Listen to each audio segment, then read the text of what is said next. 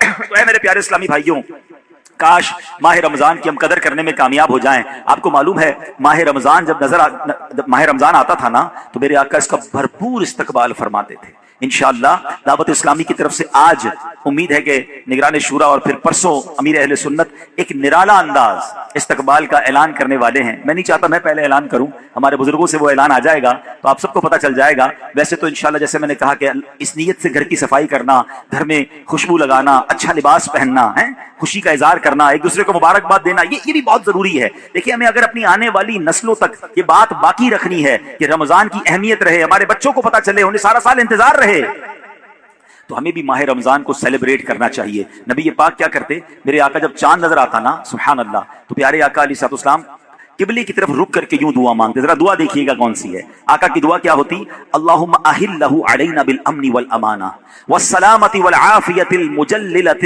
ودفاع الاسقام والعون علی الصلاۃ والصیام والقیام وتلاوۃ القرآن. اللہم سلمنا لرمضان وسلمہ منا حتی ینقضی وقد غفرت لنا ورحمتنا وعفوت عنا. اے اللہ اس چاند کو ہم پر امن و امان, سلامتی, مکمل عافیت اور بیماریوں سے حفاظت کا ذریعہ بنا, اور نماز, روزے, عبادت اور تلاوت قرآن پر مدد کا سبب بنا.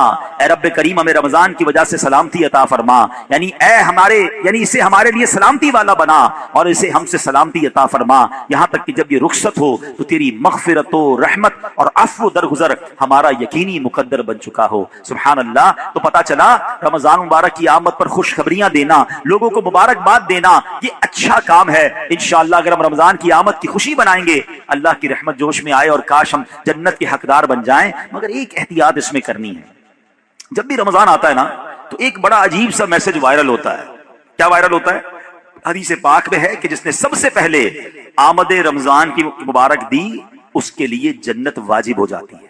ایسی کوئی حدیث ہمارے آقا مکی مدنی مصطفیٰ صلی اللہ تعالی علیہ وسلم سے ثابت نہیں ہے, نہ ہی رمضان کے بارے میں نہ ہی کسی مبارک مہینے کے بارے میں. ایسے جھوٹے میسجز کو آگے بڑھانا نہیں چاہیے. جو بھی آپ کو میسج بھیجے اس کو محبت کے ساتھ سمجھائیں کہ ایسی کوئی حدیث نہیں ہے. حدیث پاک ذرا غور سے سن لیں, جو ہر میسج آگے فارورڈ کر دیتے ہیں نا, پہلے چیک تو کریں یہ حدیث ہے بھی کہ نہیں. ہم کہیں جھوٹی حدیث یا جھوٹی بات پھیلانے کا سبب تو نہیں بن رہے. حدیث پاک سنیے گا, من کذب علی متعمدا فلیتبوأ مقعدہ من النار. آقا فرماتے جس نے مجھ پر جان بوجھ کر جھوٹ باندھا, مثلا نبی پاک علیہ الصلوۃ والسلام نے کوئی بات فرمائی نہیں تھی اور یہ کہہ دیا کہ پیارے آقا علیہ الصلوۃ والسلام کی حدیث ہے, تو ایسا بندہ اپنا ٹھکانہ جہنم میں بنا لے. تو بالکل بھی لوگ اچھا یہ تو عجیب ہے نا, کہیں بیٹھے اللہ قرآن میں یہ فرماتا ہے بھائی, قرآن میں آیا ہے, کدھر آیا ہے بھائی یہ اس کو بھی نہیں پتا ہے, حدیث میں یہ بات آئی ہے بھائی, کون سی حدیث کس کتاب ہے پتا کچھ نہیں ہے, اپنی طرف سے بولی جا رہے ہیں. بھائی کس نے کہا ہے آپ کو قرآن میں آیا ہے, حدیث میں آیا ہے, آپ کو جو پتا نہیں ہے, آپ کو یاد نہیں ہے, اتنا سخت معاملہ ہے نبی پاک کی طرف جھوٹ باندھنا ہے. آقا نے کیا فرمایا, اپنا ٹھکانہ جہنم بنایا. تو آپ کہہ دیں میں نے کہیں پڑھا ہے, ہو سکتا ہے میں نے کہیں سنا ہے. قرآن اور حدیث کی بات کرتے تو لرزہ آ جانا چاہیے. ایک زبر زیر پیش کا ہم فرق نہیں کر سکتے قرآن میں. جناب اللہ نے قرآن میں یہ فرمایا, تم کو نہیں پتا قرآن میں یہ ہے, بحث کریں گے اور قرآن کو بیچ میں لے آئیں گے. یہ ہماری خواتین بھی بہت کرتی ہیں. تو مہربانی کر کے اس سے توبہ کریں, اور ان معاملات میں جب تک آپ کے سامنے, آپ دیکھیں آج کروڑوں لوگوں کی تقدیریں بدلنے والے, لاکھوں ہزاروں حافظ اور عالم بنانے والی شخصیت امیر اہل سنت, نہ جانے کتنی ہزاروں ان کو حدیثیں یاد ہوں گی, کتنی روایتیں اور آیتیں یاد ہیں, مگر آج بھی آپ مدنی مذاکرے میں دیکھیں یہ کیوں, یہ ہماری تربیت کے لیے کہ وہ پہلے قرآن کی کوئی آیت پڑھنی ہے تو لکھا ہوا سامنے لاتے ہیں, حدیث پڑھنی ہے تو پورا پڑھ کے سناتے, تاکہ ایگزیکٹلی وہی لفظ لوگوں کے سامنے جائے جو نبی پاک کے مبارک دہن مبارک سے نکلا ہے. میارے آقا علیہ الصلوۃ والسلام کا ہر وہ لفظ جو نبی پاک کی زبان اقدس سے نکلا ہے, وہ چونکہ چنانچہ جیسا کہ کر کے نہیں, ایگزیکٹلی وہ بیان کرنے کی کوشش کرتے ہیں. اور یہ تربیت ہے دنیا بھر کے دعوت اسلامی والوں, بلکہ میں کہتا ہوں ساری دنیا کے مسلمانوں کے لیے, کہ بات کس کی کر رہے ہو یار, کس کی زبان سے وہ جملہ نکلا ہے, آپ کو پتا ہے؟ پوچھو میرے اعلیٰ حضرت سے وہ زبان کیسی ہے, اس کی گفتگو کیسی ہے. میرے رضا کہتے ہیں وہ دہن جس کی ہر بات وحی خدا, وہ دہن جس کی ہر بات وحی خدا، چشمہ علم و حکمت پہ لاکھوں سلام، وہ زبان جس کو سب کن کی کنجی کہیں، اس کی نافذ حکومت پہ لاکھوں سلام۔ تو ہماری آپ کی جرت نہیں ہونی چاہیے کہ حدیث میں اپنی طرف سے حاشیے لگائیں، اپنی طرف سے معاذ اللہ قرآن پاک کے بارے میں بعض اوقات تو یہ بات ایمانیات پر آ جائے گی اگر اپنی طرف سے کوئی بات ایڈیشن کر رہا ہے، تو بڑے احتیاط کی حاجت ہے۔ البتہ ماہ رمضان ایک اور خوبصورت آیت سنیے گا، اس میں قرآن پاک نے جو ہم پر رمضان کے روزے فرض کیے گئے نا، اس کا ریزن بیان کیا۔ یعنی ہماری شریعت ہم سے چاہتی کیا ہے؟ روزے تو ہم برسوں سے رکھ رہے ہیں، بچپن سے روزے رکھ رہے ہیں، کئی ایسے یہاں ایسے ہوں گے، لیکن اس روزے سے میں حاصل کیا کرنا ہے؟ قرآن کیا فرماتا ہے سنو، اللہ قرآن میں فرماتا ہے یا ایھا الذین آمنوا کتب علیکم الصیام کما کتب علی الذین من قبلکم، اے ایمان والو تم پر روزے فرض کیے گئے جیسے تم سے پہلے لوگوں پر فرض کیے گئے تھے، مگر آگے ریزن بتایا گیا کیوں کیے گئے، لعلکم تتقون، قرآن کہتا ہے تاکہ تم پرہیزگار بن جاؤ۔ آج سمجھ لیں، میں اس موضوع کو تھوڑا اور مزید ڈیفائن کروں گا کہ روزے فرض ہونے کی وجہ قرآن نے کیا بیان کی، لعلکم تتقون، تاکہ تم پرہیزگاری اختیار کرو، تم پرہیزگار بن جاؤ۔ اس آیت کریمہ میں جو روزے کی اعلیٰ ترین حکمت اور بہت بڑا فائدہ بیان کیا گیا، ایکچولی اس میں چھپا ہوا ہے لعلکم تتقون، تاکہ تم پرہیزگار بن جاؤ۔ اے میرے پیارے اسلامی بھائیوں، پتا چلا کہ مبارک مہینہ ہے جس میں ہمیں تقوی حاصل کرنا ہے۔ آپ نے علماء کرام کا بیان سنا ہوگا، بعض علماء کہتے ہیں الحمدللہ رب العالمین والعاقبۃ للمتقین، اس کا معنی پتہ ہے؟ ہائے ہائے، یقین کریں کبھی کبھی خطبہ ہی ہلا دیتا ہے یہ جملہ اگر سمجھ آ جائے نا کہ تمام تعریفیں اس رب کے لیے ہیں جو عالمین کا رب ہے، والعاقبۃ للمتقین، جو آخرت ہے نا، جو بعد والی زندگی ہے وہ ہے ہی متقین کے لیے، تو ہم کدھر جائیں گے اگر ہم متقین نہیں ہیں، متقیوں میں نہیں ہیں، تو پھر ہمارا کیا بنے گا؟ اب ذرا غور کیجئے، تقوی یہ بڑی کمال کی نعمت ہے، آسان نہیں ہے، مگر سبحان اللہ رمضان کا روزہ جو ہے وہ ہمیں متقی بنانے آیا ہے۔ قرآن کہتا بھی یہی ہے لعلکم تتقون، تاکہ تم پرہیزگار بن جاؤ، متقی بن جاؤ۔ سبحان اللہ، تقوی کتنی بڑی دولت ہے۔ حضرت ابو سعید خدری رضی اللہ تعالیٰ عنہ سے روایت ہے، رسول اکرم نور مجسم شفیع معظم صلی اللہ علیہ وسلم نے ایک صحابی کو نصیحت کرتے ہوئے فرمایا علیک بتقوی اللہ فانہ جماع کل خیر، تم پر تقوی لازم ہے کہ بے شک تقوی تمام بھلائیوں کا مجموعہ ہے، تمام بھلائیوں کا کمبینیشن کیا ہے؟ وہ تقوی ہے۔ حجت الاسلام امام محمد غزالی فرماتے ہیں اے عزیز تجھے جاننا چاہیے کہ تقوی ایک نایاب خزانہ ہے، اگر تم اس خزانے کو حاصل کرنے میں کامیاب ہو گئے تو تم بہت بڑی کامیابی حاصل کر لو گے۔ یوں سمجھو کہ دنیا اور آخرت کی تمام بھلائیاں تقوی میں جمع کر دی گئی ہیں، اور وہ تقوی کیسے ملے گا؟ وہ روزے سے ملتا ہے۔ اگر بندہ صحیح معنوں میں روزہ رکھ لے تو انشاءاللہ وہ تقوی اختیار کر لے گا۔ تو اے میرے پیارے اسلامی بھائیوں، اب ذرا غور کیجئے، ایکچولی رمضان کو نئی زندگی پانے کا مہینہ قرار دیا گیا، نشاط ثانیہ۔ یہ بڑی کمال کی بات سنیے گا، شاید آپ کو حیرانی ہوگی کہ صوفیہ کرام کے مطابق انسان 2 مرتبہ پیدا ہوتا ہے۔ ہر انسان، صوفیہ کرام کہتے ہیں 2 مرتبہ پیدا ہوتا ہے۔ پہلی ولادت تو وہ مشہور ہے جب ہم دنیا میں آئے، کوئی 30 سال پہلے آیا، کوئی 40 سال، ڈیٹ آف برتھ ڈے بناتے ہیں نا، وہ تو پہلی ولادت ہے۔ فرمایا دوسری ولادت وہ ہوتی ہے کہ جب بندہ دل کی پاکیزگی حاصل کر لیتا ہے، جب بندہ باطنی بیماریوں سے، حرص، لالچ، ہوس، دنیا کی محبت، تکبر، خود پسندی سے اپنے آپ کو پاک کر لیتا ہے، یہ اس کی دوسری ولادت ہوتی ہے۔ یعنی زندگی میں ایک موقع ملتا ہے بدلنے کا، ٹرن اراؤنڈ ہونے کا، اپنے آپ کو سدھارنے کا، سچی توبہ کرنے کا۔ ایک بار پھر رمضان آ رہا ہے، آؤ دوبارہ جی لیتے ہیں، آؤ دوبارہ بدل جاتے ہیں، آؤ اپنے رب سے دوستی کر لیتے ہیں۔ جو زندگی گزری ہمیں سب کو معلوم ہے کیسی گزری، کیوں نہ یہ رمضان نشاط ثانیہ کا اپنے آپ کو بدلنے کا مہینہ بنا دیں۔ اللہ نے پھر موقع دے دیا ہے۔ اے میرے پیارے اسلامی بھائیو، اس بات کو اس طرح سمجھیے، ایک بزرگ بڑی عمر کے تھے، ان کی عمر 60 یا 70 سال تھی، بال بھی سفید تھے۔ کسی نے کہا حضور آپ کی عمر کتنی ہے؟ کہتے 4 سال۔ حضور کیوں مذاق کر رہے ہیں، اتنی بڑی عمر ہے، آپ کے تو اپنے پوتے پوتیاں ہوں گی، آپ کہہ رہے ہیں 4 سال عمر ہے۔ کہتے ہیں بات یہ ہے کہ عمر تو بہت زیادہ ہے، بس توبہ کیے ہوئے 4 سال ہی ہوئے ہیں، اللہ سے دوستی کیے ہوئے 4 ہی سال ہوئے ہیں، باقی زندگی تو کھیلوں میں، گناہوں میں گزار دی ہے۔ اب آپ سنبھالیں تو کام اپنے سنور جائے، ہم نے تو کمائی سب کھیلوں میں گوائی ہے، پتہ نہیں ہم کب بدلیں گے، کب وہ زندگی پھر حاصل کریں گے، ورنہ زندگی کیسے گزر رہی ہے ہم میں سے بہت سارے اچھی طرح جانتے ہیں کہ صبح ہوتی ہے، شام ہوتی ہے، زندگی یوں ہی تمام ہوتی ہے۔ کبھی کبھی تو ڈر لگتا ہے یار کہ زندگی بڑھ رہی ہے، ہمارے گناہ بڑھ رہے ہیں، نیکیاں بڑھ رہی ہیں۔ کبھی سوچے تو صحیح، کوئی بیلنس شیٹ تو بناؤ کہ ہر گزرنے والا دن ہم اپنی موت کے قریب ہو رہے ہیں. یہ جو برتھ ڈے پر خوشی بناتے ہیں ان کو سوچنا چاہیے. میں نہیں کہتا ناجائز ہے, لیکن جس کی 20 سال کا ہو گیا, 25 سال, 30 سال, آپ سمجھ رہے ہیں آپ آگے بڑھ رہے ہیں, آپ موت کے قریب ہو رہے ہیں. ایک زندگی کا سال کم ہو رہا ہے. ہر گزرنے والا دن ہم قبر کے قریب ہو رہے ہیں. عقل کیا کہتی ہے کہ جو قبر کے جتنا قریب ہوتا جائے اسے نیکیاں اور بڑھانی چاہیے. مگر ہمارا تو ماجرا ہی الگ ہے. اعلیٰ حضرت کہتے ہیں نا, نفس یہ کیا ظلم ہے جب دیکھو تازہ جرم ہے. نفس یہ کیا ظلم ہے جب دیکھو تازہ جرم ہے. نہ تمام کے سر پہ اتنا بوجھ بھاری, واہ واہ.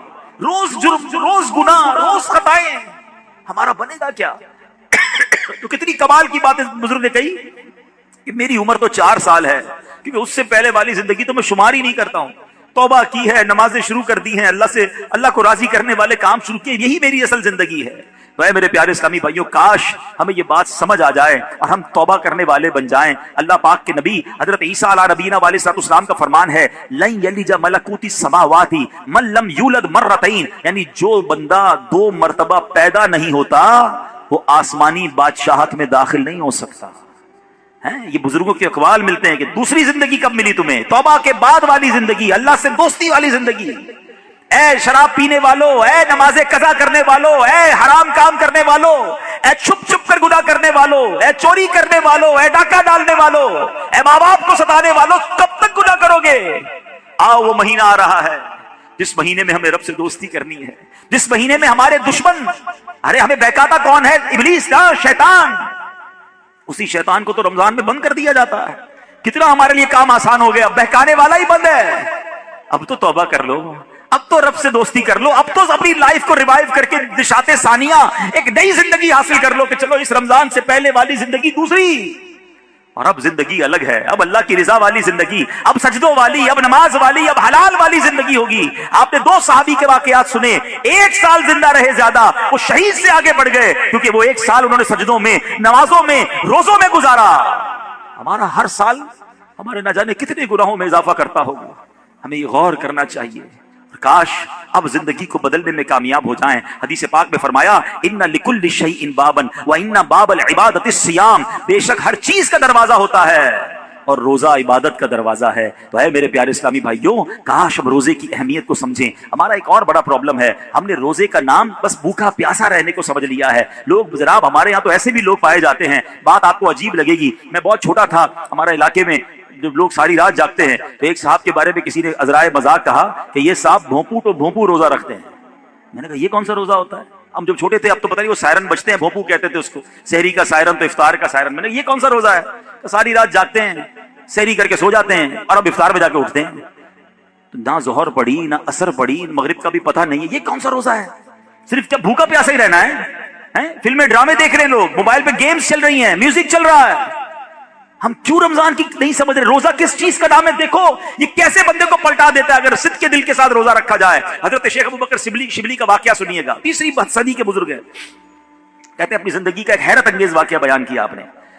ایک مرتبہ ایک قافلے کے ساتھ میں ملک شام جا رہا تھا, تو کہتے ہیں کہ راستے میں اچانک ڈاکوؤں کی جماعت نے ہمارے قافلے پر اٹیک کیا اور قافلے والوں کا ساز و سامان لوٹ کر اپنے سردار کے سامنے ڈھیر کر دیا.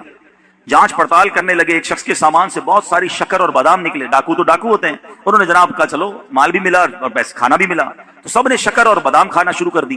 مگر میں نے دیکھا کہ ڈاکو کا سردار کھا نہیں رہا کچھ.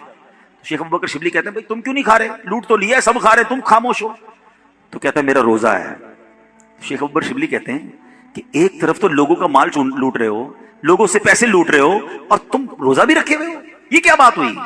تو کیا کہتے ہیں, وہ ڈاکو کا سردار کہتا ہے کہ اللہ پاک سے صلح کے لیے کوئی راہ بھی تو باقی رکھنی چاہیے نا. مجھے پتا ہے میں غلط کر رہا ہوں, مگر رب کو راضی کرنے کے لیے کوئی راستہ تو باقی رکھوں نا.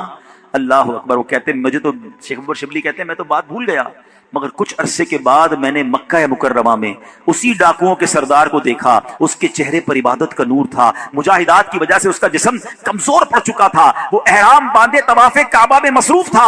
اسی حالت میں دیکھ کر مجھے ایک بار پھر حیرت ہوئی. میں نے ان سے پوچھا تم وہی نہیں جو ڈاکوؤں کے سردار تھے؟ کہتے ہیں ہاں, بات یہ ہے کہ میں وہی ہوں, اور سنیے اسی روزے نے میری اللہ پاک سے صلح کروا دی ہے. یہ روزہ عبادت کا دروازہ ہے, اس کی اہمیت کو سمجھنا ہے. روزہ رکھ کر جو لوگ گناہ کر رہے ہیں، رمضان کی راتوں میں جو گناہ کر رہے ہیں، خدا نہ ایسا نہ کریں. اور آئیے گناہوں بھری زندگی سے ہمیں اپنے آپ کو بدلنا ہے. صحابی رسول حضرت جابر بن عبداللہ کا کمال کا فرمان ہے. میں نے خود زندگی میں پہلی بار یہ جو جملہ پڑھا، لیکن کیا کمال کی بات آپ فرماتے ہیں. آپ فرماتے لا تجعل یوم صومک و یوم فطرک سواء. فرماتے تمہارے روزے کا دن اور بغیر روزے کا دن ان دونوں کو ایک جیسا مت رکھو. بات بڑی پتے کی ہے. تم بغیر روزے کے جیسے ہوتے ہو، روزے میں بھی ویسے ہی ہو. روزے کا دن الگ ہونا چاہیے، اس دن عبادتیں زیادہ ہونی چاہیے، اس دن گناہوں سے بدلنا ہونا چاہیے، اس دن میرے اندر اور تبدیلی آنی چاہیے. کاش آنکھوں کا روزہ ہو کہ میری آنکھیں حرام نہ دیکھیں. کاش زبان کا روزہ ہو کہ میری زبان جھوٹ نہ بولے، کسی کا دل نہ دکھائے. کاش میرے ہاتھ بھی روزے میں ہوں، یہ ہاتھ کسی ظلم کی طرف نہ بڑھیں. کاش میرے پیر بھی روزے والے ہوں، یہ پیر مجھے کسی حرام کے اڈے کی طرف نہ لے جائیں. اللہ کرے کہ صرف بھوکا پیاسا نہیں، ہم اپنے پورے جسم کا روزہ رکھیں، اپنے کردار کا روزہ رکھیں، میری ذات سے کسی کو تکلیف نہ پہنچے. اور سچی بات بتاؤں، روزہ تو بہت سارے لیسن دیتا ہے. تقوی کی بات ہو رہی ہے نا، ایکچولی تقوی کی شاندار پریکٹس بھی ہمیں روزہ کرواتا ہے. مجھے بتائیے، جب ہم روزہ رکھتے ہیں اور افطار کا وقت قریب آنے والا ہوتا ہے، لاکھوں کروڑوں لوگ روزہ رکھتے ہیں پوری دنیا میں. اب دیکھیں تو اربوں لوگ روزہ رکھتے ہیں. کوئی ایک اسلامی بھائی، بچہ بچی مجھے بتا دیں، اسلامی بھائی اسلامی بہن، کہ جو روزے سے پہلے چپکے سے گھر میں جائے، کوئی دیکھنے والا نہ ہو اور کچھ کھانا پینا کھا لے. آپ کے ساتھ کئی بار ایسا ہوا ہوگا کہ افطار سے پہلے آپ گھر گئے ہوں گے، گھر میں کوئی نہیں ہے، آپ نے فریج کھولا ہوگا، کوئی ٹھنڈا شربت پڑا ہوا ہے، فروٹ کٹا ہوا ہے، گھر میں پانی کا جگ بھی پڑا ہوا ہے، آپ کو پیاس بھی لگ رہی ہے، گھر میں کوئی بھی نہیں ہے، کوئی ایک ایسا ہے جس نے چپکے سے پانی پی لیا ہو. جب کوئی نہیں دیکھ رہا، بھائی کیوں نہیں پیا آپ نے؟ تو آپ کیا جواب دیں گے؟ کون دیکھ رہا ہے؟ اللہ دیکھ رہا ہے. ایسا ہی ہے نا. اچھا یہ تو چلے کھانے پینے کی بات ہے. ہم افطار سے پہلے عصر کی نماز پڑھ رہے ہیں، حلق خشک، تھکے ہارے، وضو خانے پر گئے، وضو کر رہے ہیں. جب کلی کرتے ہیں تو ہمارے منہ میں پانی آ چکا ہے.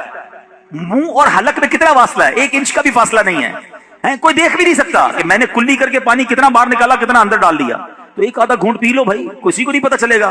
تو آپ کیا جواب دیں گے؟ کون دیکھ رہا ہے؟ جواب ذرا بلند آواز سے دو نا. کون دیکھ رہا ہے؟ کمال کی بات ہے. دیکھو روزہ کیسی شاندار پریکٹس کرا رہا ہے. میں اکیلا ہوں، کھا پی اس لیے نہیں رہا ہوں کہ اللہ دیکھ رہا ہے. اور آپ کو پتا یہی کھانا پینا سحری کا وقت ختم ہونے سے پہلے بھی حلال، افطار کا وقت ہو گیا اس کے بعد پھر حلال. صرف اس ٹائم میں نہیں کھا پی رہا. حلال چیزیں تھی، روزے کی وجہ سے بعد میں رک گیا. تو جو رب تمہیں کھاتے پیتے دیکھ رہا ہے وہ حرام کام کرتے نہیں دیکھتا. آپ سوچیں، یہ شاندار ہم ہر سب جتنے مسلمان پریکٹس کرتے ہیں رمضان میں، بالکل پکی پریکٹس ہوتی ہے. اللہ دیکھ رہا ہے اس لیے نہیں کھاؤں گا. اللہ دیکھ رہا ہے پھر فلم کیوں دیکھتے ہو؟ اللہ دیکھ رہا ہے پھر حرام کیوں دیکھتے ہو؟ اللہ دیکھ رہا ہے تم جھوٹ کیوں بولتے ہو؟ رمضان میں بھی گناہ کر رہے ہیں لوگ، اور رمضان کے بعد تو دھڑلے سے کر رہے ہیں. کیا میرا رب معاذ اللہ تمہیں صرف کھاتے پیتے دیکھ سکتا ہے؟ تمہیں حرام کام کرتے ہوئے، حرام کماتے ہوئے، جھوٹ بولتے ہوئے، کسی پر زیادتی کرتے ہوئے نہیں دیکھ رہا؟ اس وقت کیوں خیال نہیں آتا اللہ دیکھ رہا؟ اس کا مطلب یہ ہوا کہ اللہ کی رحمت سے ہمیں پریکٹیکلی تقوی کی پریکٹس کرائی جاتی ہے رمضان میں، تاکہ ہم تگڑے ہو جائیں، ہم روحانی طور پہ مضبوط ہو جائیں. شیطان کو بند کر دیا جاتا ہے، لیکن جیسے ہی شیطان آزاد ہوتا ہے، جو مسجد صبح و شام بھری رہتی ہے وہ خالی ہو جاتی ہے. جناب پھر غلط گناہوں کے کام شروع ہو جاتے ہیں. کیوں؟ ارے ہماری تو پریکٹس کروائی گئی رمضان میں کہ رمضان کے بعد بھی مضبوط رہیں. آئیں اس بار ایسی پکی سچی نیت کر لو کہ انشاءاللہ رمضان کا بھی انتظار نہیں کریں گے. آج سے انشاءاللہ اب نمازوں کی پابندی شروع ہو جائے گی انشاءاللہ. آج سے اب گناہوں کو چھوڑ کر رمضان کا استقبال کرنا ہے نا. اب میں آپ کو بتاتا ہوں میرے آقا رمضان کیسے گزارتے تھے. ایک عاشق رسول کے لیے تو سب سے بہتر طریقہ تو پیارے آقا کا رمضان ہے نا، جن کے صدقے رمضان ملا ہے، جن کے صدقے یہ ماہ ملا ہے. آئیے میں بتاتا ہوں وہ رمضان کیسے گزارتے تھے. سبحان اللہ. اللہ کے پیارے حبیب علیہ الصلوۃ والسلام جب رمضان آتا نا، بی بی عائشہ فرماتی ہے آپ کے چہرے کا رنگ بدل جاتا. اچھا کیوں بدلتا تھا؟ کہ خوف خدا کہ کہیں رمضان میں حق کے بندگی ادا کرنے میں کوئی کمی نہ رہ جائے. یہ کس کی بات ہو رہی ہے؟ محبوب رب العالمین جناب رسول اللہ صلی اللہ تعالی علیہ وسلم، آپ کا رنگ بدل جاتا. کیا کبھی ایسا ہوا کہ رمضان میں ہمارے چہرے کا رنگ بدلے کہ ہم ڈر جائیں کہ یا اللہ رمضان تو مل گیا، کہیں اس کا ادب کر سکوں گا کہ نہیں؟ ٹینشن ہی کسی کو نہیں ہے، فکر ہی کوئی نہیں ہے. نبی پاک کا یہ انداز تھا. پھر پیارے آقا علیہ الصلوۃ والسلام، اچھا پھر جو رمضان کی بے حرمتی کرتے ہیں نا، جو رمضان کی راتوں میں گناہ کرتے ہیں، ماد اللہ رمضان کی قدر نہیں کرتے، وہ بھی ذرا ایک واقعہ سن لیں. علامہ ابن جوزی رحمۃ اللہ تعالی لکھتے ہیں اللہ پاک کے آخری نبی رسول مقبول علیہ الصلوۃ والسلام نے فرمایا میرے پاس جبریل امین حاضر ہوئے. عرض کی یا رسول اللہ صلی اللہ تعالی علیہ وسلم، قیامت میں ایک نوجوان کو لایا جائے گا، وہ غمگین ہوگا، رو رہا ہوگا، فرشتے اس کو لوہے کے گرزوں یعنی آئرن راڈ سے اسے ہانک رہے ہوں گے. وہ نوجوان 1000 سال تک الامان الامان پکارتا رہے گا لیکن اس کو امان نہیں دی جائے گی. پھر اس نوجوان کو 1000 سال کے بعد رب قہار کی بارگاہ میں پیش کیا جائے گا. اللہ پاک فرشتوں کو حکم دے گا کہ اسے منہ کے بل جہنم میں ڈال دو. جبریل امین کا بیان سن کر رسول اکرم صلی اللہ تعالی علیہ وسلم نے فرمایا اے جبریل یہ کون ہوگا؟ عرض کیا حضور وہ آپ کا ایک امتی ہوگا. فرمایا اس کا گناہ کیا ہوگا؟ اس کا گناہ کیا ہوگا؟ عرض کی یا رسول اللہ صلی اللہ تعالی علیہ وسلم یہ وہ بد نصیب ہے جس کی زندگی میں رمضان المبارک تو تشریف لایا مگر توبہ و استغفار کی بجائے ماہ رمضان کو اس نے گناہوں میں گزار دیا. رمضان میں گناہ نہیں کرنے، یہ بات سمجھ لو. آج میرے پیارے اسلامی بھائیوں بات بڑی سمجھنے والی ہے. مجھے ایک بات بتائیں، کوئی کہیں بھی گناہ کرے، گناہ ہوتا ہے، غلط ہے، مگر کوئی مکہ پاک میں جا کے گناہ کرے، حدود حرم میں جا کے گناہ کرے، ایک گناہ 1,00,000 گناہ کے برابر ہو جاتا ہے، سزا زیادہ ہو جاتی ہے. آپ کی مسجد کے باہر روڈ پہ کھڑے ہو کے معاذ اللہ کوئی گالی نکالے حرام، لیکن مسجد کے اندر آ کر نکالے، آپ کیا کہیں گے؟ خدا کا خوف کرو اللہ کے گھر میں.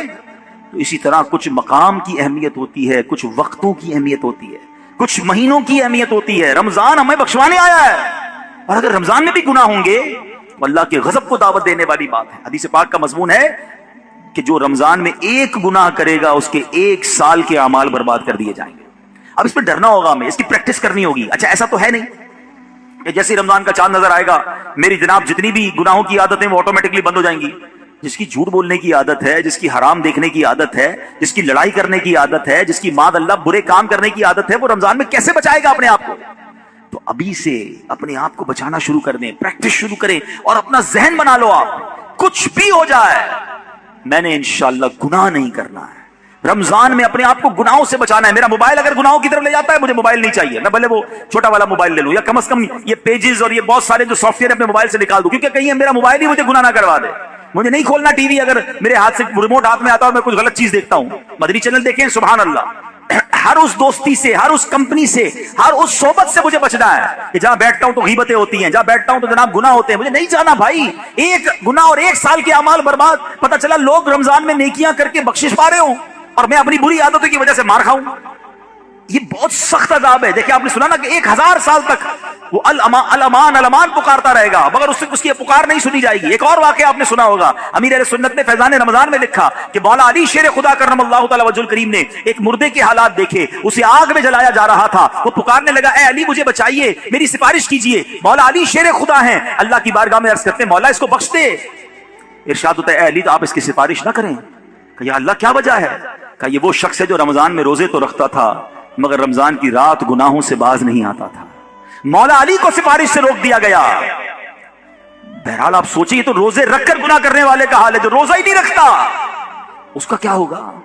تو خدا را یہ مہینے میں قدر کرنی ہے. یہ مہینہ میری اور آپ کی بخشش کے لیے آیا ہے. یہ ہمارے اعمال نامے کو بہت زیادہ انشاءاللہ امپروو کرنے کے لیے آیا ہے. اللہ کرے کہ ہم اس مہینے کے بارے میں سوچیں. ایک اور انداز میرے آقا کا کیا تھا، بی بی عائشہ صدیقہ رضی اللہ تعالیٰ عنہا فرماتی ہیں جب رمضان کا مہینہ تشریف لاتا تو پیارے آقا علیہ الصلوۃ والسلام عبادت پر کمر باندھ لیا کرتے ہیں.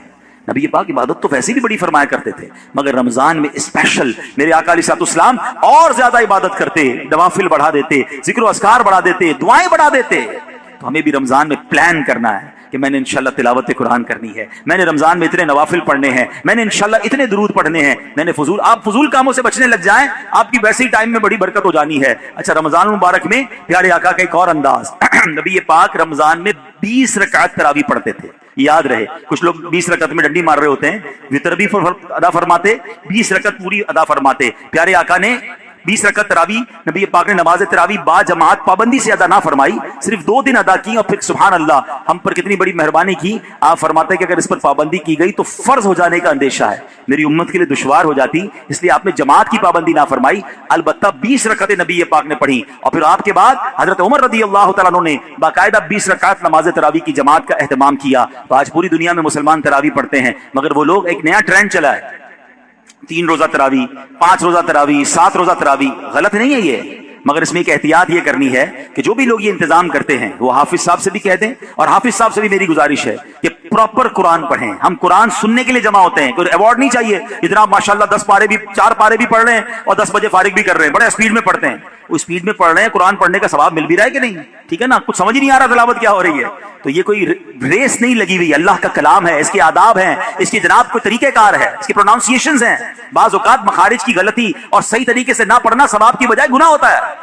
تو پڑھنے والے بھی احتیاط کریں اور ایسی جگہ ہی جا کر پڑھیں کہ جہاں صحیح معنوں میں صحیح تلفظ کے ساتھ تلاوت ہوتی ہو. لیکن اگر کوئی 3 روزہ 5 روزہ 7 روزہ تراویح پڑھتا ہے ٹھیک ہے, اگر صحیح تلاوت ہوئی اور آپ کی نماز ہو گئی اوکے, عاشقان رسول کے ساتھ آپ نے پڑھی ماشاءاللہ. لیکن اس کا مطلب یہ نہیں کہ آپ نے 3 روزہ ختم قرآن کر لیا, 5 روزہ ختم قرآن کر لیا, پورا مہینہ چھٹی ہو گئی. چاند رات تک, جب تک چاند نظر نہیں آتا اس سے پہلے آپ نے روزانہ تراویح پڑھنی ہے. سنت موقدہ ہے. کچھ لوگ سمجھتے تراویح نہیں پڑھی تو کوئی گناہ نہیں ہے. نہیں, تراویح سنت موقدہ ہے. سیدی اعلیٰ حضرت فرماتے ہیں سنت موقدہ کے ترک کی عادت بنا لینا گناہ ہے. اور میں نے آپ کو پہلے بتایا آج بیان کے شروع میں, ہر سجدے پر 1500 نیکیاں ہیں. تو سستی تو کرنی نہیں ہے. 20 رکعتوں کے بعد تراویح کے وتر کے بعد نفل بھی پڑھنے ہیں. اللہ کرے سحری میں اٹھے تو تہجد بھی پڑھیں. ہر سجدے پر نیکیاں ہیں. تو ہمیں تو اور عبادت کرنی ہے, نہ کہ عبادت سے جی چرانے کے, دور بھاگنے کے فارمولے اختیار کریں. نبی پاک کا ایک اور بڑا پیارا انداز, میرے آقا جب جبریل امین پیارے آقا کے پاس آتے نا تو نبی پاک جبریل امین کے ساتھ قرآن کا دور فرمایا کرتے. ہائے ہائے, ہم میں سے بہت سارے وہ لوگ جو تلاوت کرتے ہیں, اچھی بات ہے, مگر یہ دور والی سنت بھی عمل ہونی چاہیے. 2 دوست بیٹھ جائیں, میں پہلے آپ کو قرآن سناتا ہوں پھر آپ سنائیں. اللہ کرے زبانی یاد ہو تو زبانی سنائیں, ورنہ پڑھ کے سنا دیں. گھر میں میاں بیوی کر سکتے ہیں, باپ بیٹا کر سکتے ہیں, بھائی بہن, پردے کے جو بھی معاملات فیملی کے ہیں وہ دیکھ کر اگر گھر میں بھی اپنے ساتھ بیٹھ کر دور کریں اور یاد کریں وہ کیسا منظر ہوگا جب جبریل امین اور نبی پاک قرآن کا دور فرمایا کرتے. اور ایک خاص کام نبی پاک کا یہ ہوتا کہ رمضان میں, ویسے تو میرے آقا سے بڑھ کر سخی کون ہے, مگر رمضان میں میرے آقا خوب سخاوت فرماتے, ہر آنے والے کو عطا فرماتے. راوی لکھتے ہیں ایسی سخاوت ہوتی کہ جیسے تیز آندھی چلتی ہے اس سے زیادہ نبی پاک کی سخاوت جو ہے وہ جاری رہتی. تو ہمیں بھی چاہیے کہ ماہ رمضان میں ہم سخاوت کریں, اپنے دسترخوان کو بھی وسیع کریں, اور لوگوں تک بھی جناب جو مسلمان پریشان ہیں ان تک جناب آپ مدد پہنچائیں یہاں جس سے جتنا بن سکے. ایک بات یاد رکھیے گا, جب بھی بات سخاوت کی آتی ہے نا تو ذہنوں میں یہ بات آتی ہے کہ جناب یہ تو امیروں کا کام ہے. یہ بھول ہے ہماری. سخاوت جو ہے نا وہ ایکچولی دل کی غنا کا نام ہے. کوئی بے شک 1 روپیہ دے اللہ کی راہ میں, اخلاص کے ساتھ دے, اپنی حیثیت کے مطابق دے رہا ہے, ہو سکتا ہے اس کے 1 روپیہ کسی کے لاکھ روپے سے بڑھ جائے. حدیث پاک میں بھی ہے, ایک حدیث پاک کا مضمون ہے کہ 1 لاکھ سے بڑھ گیا. صحابی نے کہا حضور 1 لاکھ سے کیسے بڑھ گیا؟ تو کچھ اس طرح ارشاد فرمایا کہ ایک شخص آیا جس کے پاس 2 دینار تھے یا 2 درہم تھے, اس نے وہ 1 اللہ کی راہ میں دے دیا, اور ایک آیا جس کے پاس لاکھوں تھے, وہ لاکھوں میں سے اس نے 1 لاکھ دیا. تو بتائے نا زیادہ بڑا سخی کون ہوا؟ 2 میں سے 1 دے دیا, 50% دے دیا, تو اصل سخی تو وہ ہوا. تو اللہ کی بارگاہ میں دل دیکھا جاتا ہے, یہ نہ دیکھو میں کتنی کوانٹٹی دے رہا ہوں, مگر آپ یہ سوچ لو کہ اپنی حیثیت کے مطابق میں نے سخاوت کرنی ہے. اور ویسے ہی لوگ بڑے پریشان ہیں, یہ دن ہے سخاوت کرنے کے. کسی کا دسترخوان اچھا کر دیں, کسی کی جناب افطاری سحری اچھی کر دیں, کسی کے بچوں کی عید اچھی کر دیں. ہمارا ایک اور بڑا پرابلم ہے کہ بعض اوقات ہم روڈ پر مانگنے والوں کو تو بہت کچھ دے رہے ہوتے ہیں, لیکن گھروں میں لوگ بڑے پریشان ہیں, تو ہمیں سفید پوش لوگوں کو تلاش کر کے. اچھا اب یہ بھی جب کہتا ہوں تو لوگ کہتے ہیں یار سفید پوش کہاں سے ملیں گے؟ بھائی آج کے دور میں جس کی آمدنی 40-50 ہزار سے کم ہے وہ پریشان ہی ہے, وہ ہینڈ ٹو ماؤتھ ہے, اس کا پورا نہیں ہو رہا. اللہ نے اگر کسی کو نوازا ہے تو بن مانگے. ایک بڑا عجیب انداز بھی آج ہو گیا ہے, بھائی کوئی ضرورت ہو تو مانگ لینا. کہاں سے مانگے گا؟ جس نے ساری زندگی جمعے کی نماز پڑھ کے خود ہی کچھ نہ کچھ چندہ دیا تھا, اب اس کے پیسے کم ہو گئے ہیں, وہ کیسے مانگے گا؟ کبھی مانگا ہی نہیں اس نے. آپ کیوں کسی کو مانگنے پر مجبور کر رہے ہیں کہ مجھ سے مانگ لینا میں دے دوں گا؟ نہیں, مجھے اور آپ کو رب بن مانگے دے رہا ہے. ہم لوگوں کو کہہ رہے ہیں ہم سے مانگے. ہم خود دیکھ لینا ہمارے ملازمین میں, ہمارے پڑوسیوں میں, ہمارے رشتہ داروں میں جو اس لیول کے لوگ ہیں, اور اگر اللہ نے آپ کو دیا ہے تو بن مانگے دینے کی عادت ڈالیں. خوشی خوشی ان کے گھر پہ سامان بھجوا دیں, راشن بھجوا دیں, کیش بھجوا دیں. ان کے چہرے پہ مسکراہٹ آپ دیکھیے گا. کبھی زندگی میں وہ نہیں مانگیں گے, وہ قرضہ لے لیں گے, مگر کبھی کسی سے مانگیں گے نہیں, کیونکہ مانگنا ان کو کبھی آیا ہی نہیں. اللہ ان کو کبھی مانگنے کی نوبت میں نہ لائے, اللہ ہمیں بھی نہ لائے. اللہ سے ہم دعا کرتے ہیں کہ اے مولا ساری زندگی دینے والا بنائی رکھنا, کبھی مانگنے کی نوبت نہ آئے. اللہ ہاتھ اوپر والا عطا فرما, کبھی پھیلانے والا ہاتھ عطا نہ فرما. اللہ کے آگے ہاتھ پھیلائیں گے, اللہ کبھی مخلوق کے سامنے یہ نوبت نہ لائے. لیکن ہمیں بھی یہ خیال رکھنا چاہیے کہ جن کو اللہ نے نوازا ہے وہ اپنے مسلمان بھائیوں کی خیر خواہی کریں. تو بہرحال میرے پیارے اسلامی بھائیوں, باتیں تو بڑی ہوئی کہ ماہ رمضان میں گناہوں سے بچنا ہے, ماہ رمضان میں عبادت کرنی ہے, ماہ رمضان میں تلاوت کرنی ہے, ماہ رمضان کے ایک ایک لمحے کو استعمال کریں. جیسا کہ میں نے کہا کہ افطار کا وقت بڑا مبارک ہے, اس وقت دعائیں کریں. تہجد پڑھنا بڑا آسان ہو جاتا ہے رمضان میں. جب بھی سحری کے لیے اٹھیں آپ پہلے وضو کر کے 2 رکعت 8 رکعت تک تہجد پڑھی جا سکتی ہے, 8 پڑھ لیں, ورنہ کم از کم 2 رکعت پڑھیں. کچھ دیر دعا کریں, خاص قبولیت کا وقت ہے. اور پھر آپ سحری وغیرہ گھر والے مل کر کر لیں. اور سبحان اللہ پاکستان میں تو ایک اور بڑی نعمت ہمیں یہ حاصل ہے کہ دعوت اسلامی نے وہ کمال کیا جو صدیوں پہلے سے کوئی ایسی بات ہمیں سننے کو نہیں ملتی. ہاں میرے آقا علیہ الصلوۃ والسلام نے زندگی میں ایک بار پورے مہینے کا اعتکاف فرمایا تھا. اللہ سلامت رکھے میرے پیر و مرشد کو. کیا شاندار طریقہ دیا ہے کہ جس سے ممکن ہو کہ مجھے رمضان میں گناہ نہیں کرنے. جو یہ چاہتا ہے کہ پورا رمضان میں برکتوں والا پالوں تو کیا شاندار فارمولہ دیا کہ پورے مہینے کا اعتکاف دعوت اسلامی نے کئی سالوں سے شروع کیا ہوا ہے اور ہزاروں ہزار اسلامی بھائی دنیا بھر میں پورے مہینے کے اعتکاف میں بیٹھتے ہیں. اور عالمی مدنی مرکز کے اعتکاف کی تو کیا بات ہے, دنیا کے کتنے ملکوں سے لوگ آتے ہیں اور قبلہ شیخ طریقت امیر اہل سنت بھی وہاں جلوہ فرما ہوتے ہیں. تو آپ میں سے جن سے بن پڑے زندگی میں کوئی ایک رمضان تو ایسا ہو کہ ہم پورا مہینہ اللہ کے گھر میں بیٹھ جائیں. اور پھر اعتکاف کی تو کیا شان ہے. نبی پاک فرماتے ہیں من اعتکف ایمانا واحتسابا غفر له ما تقدم من ذنبه. آقا فرماتے ہیں جو ایمان کی حالت میں ثواب حاصل کرنے کے لیے اعتکاف کرے اس کے پچھلے سارے گناہ معاف کر دیے جاتے ہیں. تو آخری عشرے کے اعتکاف کی تو شان ہی نرالی ہے. پورا مہینہ نہیں تو آخری عشرے کا اعتکاف کریں. کیوں کہ ایک رات ہے, ہاں وہ بڑی کمال کی رات ہے. قرآن پاک میں رمضان کا تو ذکر آیا نا, اس رات کے لیے تو پوری سورت آئی ہے سورہ قدر کے نام سے. اور کیا فرمایا انا انزلناہ فی لیلۃ القدر وما ادراک ما لیلۃ القدر لیلۃ القدر خیر من الف شہر. تم نے کیا جانا لیلۃ القدر کیا؟ لیلۃ القدر 1000 مہینوں سے بہتر ہے. تو یہ 1000 مہینوں سے بہتر رات کیسے ملے گی؟ سبحان اللہ, ہمارے آقا کتنے مہربان ہیں. یہ نہ فرمایا کہ پورے سال میں کبھی بھی لیلۃ القدر آ جائے, پورا سال ڈھونڈنا پڑتی. یہ بھی نہ فرمایا کہ پورے رمضان میں کوئی بھی رات لیلۃ القدر ہے تلاش کرو, پورا مہینہ ڈھونڈنا پڑتا. فرمایا رمضان کے آخری عشرے کی 5 طاق راتوں میں سے ایک رات لیلۃ القدر ہے, اسے تلاش کر لو. حدیث کا مضمون ہے. تو پھر اسی لیے اعتکاف کیا جاتا ہے کہ 10 دن اگر ہم مسجد میں ہیں تو جو بھی رات شب قدر ہوگی وہ ہمیں حاصل ہو جائے گی. تو ممکن ہو سکے تو رمضان کے آخری عشرے کا اعتکاف کر کے لیلۃ القدر کی برکتیں حاصل کریں. رب کریم سے پھر دعا ہے, اے مولا ہمیں صحت کے ساتھ عافیت کے ساتھ ماہ رمضان نصیب فرما, پورے روزے رکھنا نصیب فرما, پوری تراویح پڑھنا نصیب فرما, اور جو بخشے جائیں اے اللہ ان بخشے ہوں کے صدقے ہم گناہگاروں کی بھی بخشش فرما. الحمدللہ ماہ رمضان میں لوگ اپنی زکوٰۃ اپنے عطیات دیتے ہیں. پہلے اپنے غریب رشتہ داروں کا خیال رکھیں, یہ ان کا حق ہے. اور اس کے بعد میری گزارش ہے, عاشقان رسول کی عظیم تحریک دعوت اسلامی, وہ تنظیم جس نے دنیا بھر میں کمال کر دکھایا ہے, لاکھوں لاکھ حافظ قرآن اور جناب ناظرہ قرآن پڑھنے والے فارغ کیے. آج ماشاءاللہ کورنگی میں میرے ساتھ بائیں طرف 80 بچے ہیں. اسی مسجد میں لگنے والے مدرسۃ المدینہ مدرسہ اجمیر فیضان اجمیر مدرسے میں ان 80 بچوں نے ناظرہ قرآن ختم کیا ہے. انشاءاللہ ابھی اجتماع کے بعد ان کی اسناد کی تقسیم بھی ہوگی. تو آپ سوچیں کہ ابھی کیلکولیشن ہم کر رہے تھے کہ دعوت اسلامی جو ہے اس نے اب تک 5 لاکھ کے قریب حافظ قرآن اور ناظرہ پڑھنے والے فارغ کر دیے ہیں. آپ سوچیں یہ کتنی بڑی خدمت ہے. اور اس وقت تقریباً مدارس اور جامعات میں ملائیں تو 5 لاکھ کے قریب بچے اور بچیاں بغیر فیس کے قرآن پاک پڑھ رہے ہیں, درس نظامی کر رہے ہیں. الحمدللہ ایک بڑی کمال کی کیلکولیشن آئی ہے, لوگ اپنی اپنی اچیومنٹ بیان کرتے ہیں, ذرا سنیے گا. 2023 میں, میں پہلے کی بات نہیں کر رہا, صرف 2023 میں دعوت اسلامی نے 12,586 حافظ قرآن ہمیں عطا کیے ہیں ایک سال میں. اچھا اس کو مہینے پہ ڈیوائڈ کریں تو ماہانہ 1048 حافظ قرآن, اور روزانہ پہ ڈیوائڈ کریں تو روزانہ ایوریج بنتی ہے 35 حافظ قرآن. اب اس کو ایک اور کیلکولیشن میں کریں تو ہر گھنٹے, ہر گزرنے والا گھنٹہ جو ہے دعوت اسلامی کا آلموسٹ 1.5 یعنی 1.5 حافظ قرآن. اگر 2 گھنٹے گزرے تو 3 حافظ اور مل جاتے ہیں اس امت کو. یہ کیسی فیکٹری ہے. لوگ اسی طرح حساب کرتے ہیں نا اپنی فیکٹری کا کہ میری پروڈکشن اتنی ہے, مہینے کے اتنے کنٹینر, تو روز کا اتنا, اور جناب گھنٹے کا اتنا. آپ یہ بتائیں ثواب کی کیسی فیکٹری دعوت اسلامی نے لگا دی ہے کہ روزانہ 35 حافظ قرآن. یہ 2023 کی بات ہے, 2024 میں یہ اور بڑھ جائے گا انشاءاللہ. تو یہ صرف حافظ قرآن کی بات ہو رہی ہے. علماء بن رہے ہیں, مساجدیں بن رہی ہیں, اور جناب schools Islamic English medium school بن رہے ہیں. اسلام آباد میں یونیورسٹی بن چکی ہے. اور آگے چلیں تو الحمدللہ میڈیا کے ذریعے جو کام ہو رہا ہے, کس بندے کے ہاتھ میں موبائل نہیں ہے تو کون سا سوشل میڈیا کا پلیٹ فارم ہے جو دعوت اسلامی نہیں ہے. الحمدللہ 5 کروڑ سے زیادہ فالوورز تک نیکی کی دعوت اسلامی پہنچا رہی ہے. اور سبحان اللہ مختلف زبانوں میں 45 سے زیادہ زبانوں میں کتابیں ٹرانسلیٹ ہو رہی ہیں تاکہ دنیا بھر کے لوگوں تک اسلام کی دعوت پہنچائی جائے. ہزاروں غیر مسلم مسلمان ہو رہے ہیں. دینی کاموں کی بات کے ساتھ جب ویلفیئر کی کام بات کرتے ہیں تو میں سمجھتا ہوں دنیا میں اتنی بڑی ویلفیئر آرگنائزیشن کہاں آپ کو ملے گی, اور کتنے لوگ ان کے ساتھ وابستہ ہیں کہ جب اعلان ہوتا ہے کہ خون کی ضرورت ہے تو 60,000 سے زیادہ خون کی بوتلیں دے دی جاتی ہیں. جب اعلان ہوتا ہے کہ سیلاب زدگان پریشان ہیں تو جناب اب تک 6,000 گھر آلموسٹ بن گئے, اور پھر ہزاروں گھروں کی تعمیر جاری ہے.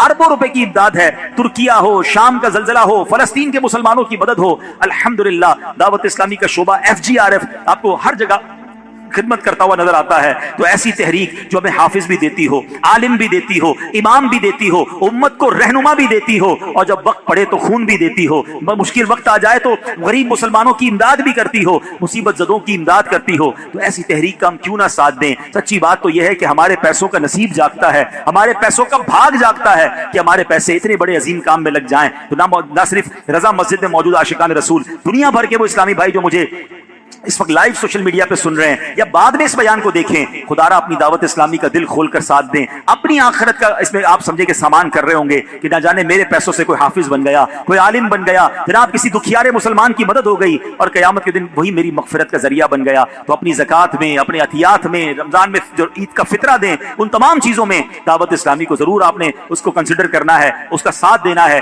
اللہ کریم سے دعا ہے کہ رب کریم ہمیں اپنی دعوت اسلامی کا دل کھول کر ساتھ دینے کی توفیق عطا فرمائے. آئیے میرے پیارے اسلامی بھائیوں, آج چونکہ جمعرات ہے اور ہر جمعرات ہمیں کچھ درود پاک اور دعائیں پڑھائی جاتی ہیں, تو ہم انشاءاللہ اپنے معمولات کو پورا کر لیتے. درود پاک پڑھ لیں. صلو علی الحبیب.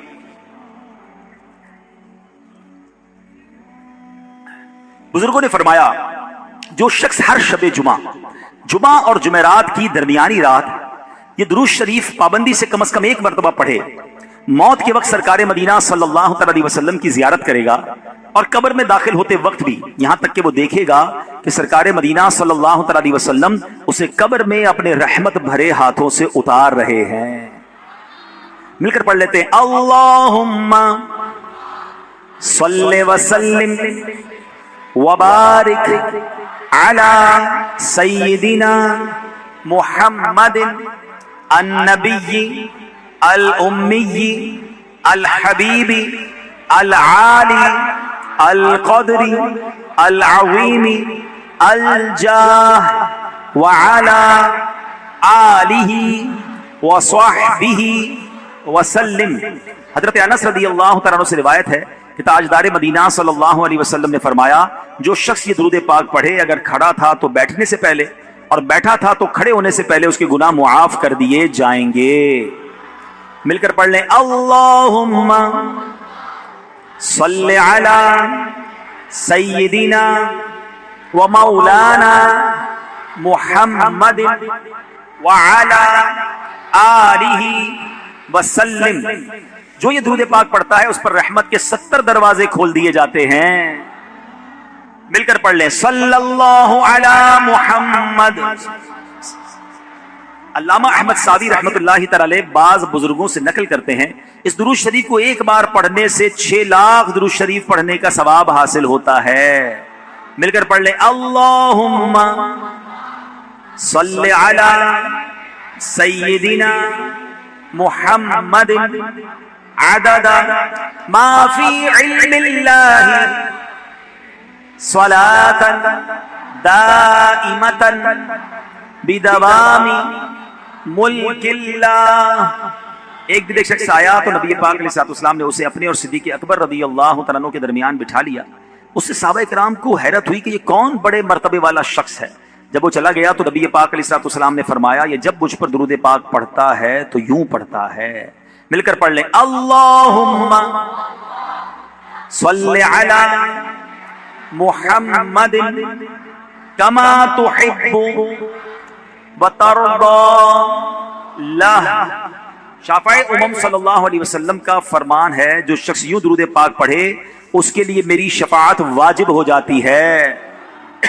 اللہم صلی علی محمد وانزلہ المقعد المقرب عندک یوم القیامہ.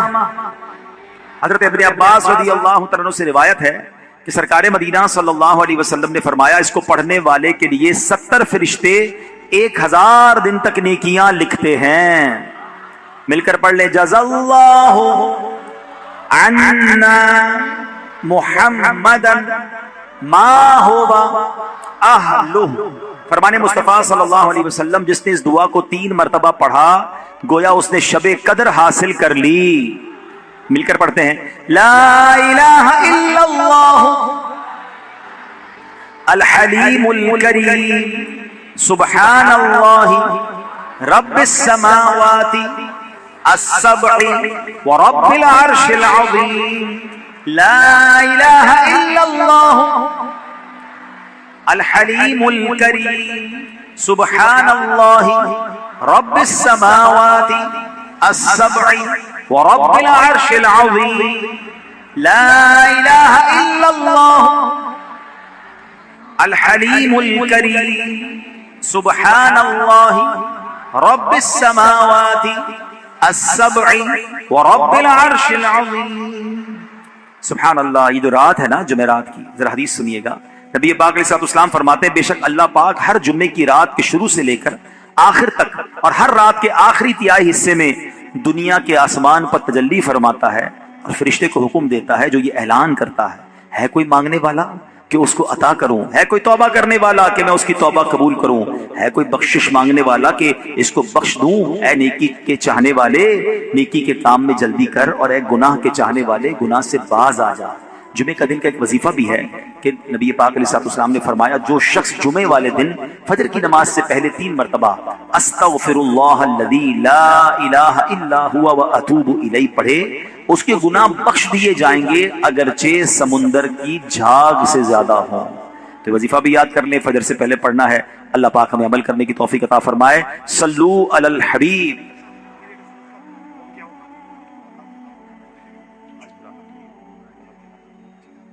ماشاءاللہ آپ سب کے لیے خوشخبری یہ ہے کہ آج روحانی علاج کا بستہ لگا ہوا ہے، اسٹال لگا ہوا ہے. تعویذات عطاریہ میں استخارہ، ہیپاٹائٹس، ABC کا اتارا وغیرہ کی ترکیب ہے. اور آج انشاءاللہ جو لوگ اس روحانی علاج کے اسٹال پہ جائیں گے نا تو ان کو امیر اہل سنت کا دم کیا ہوا پانی بھی پیش کیا جائے گا. سبحان اللہ. کورنگی نمبر 4 فیضان اجمیر جو مدرسہ ہے مدرسۃ المدینہ، اس کے 104 بچوں نے ناظرہ اور حفظ مکمل کرنے کی سعادت حاصل کی ہے.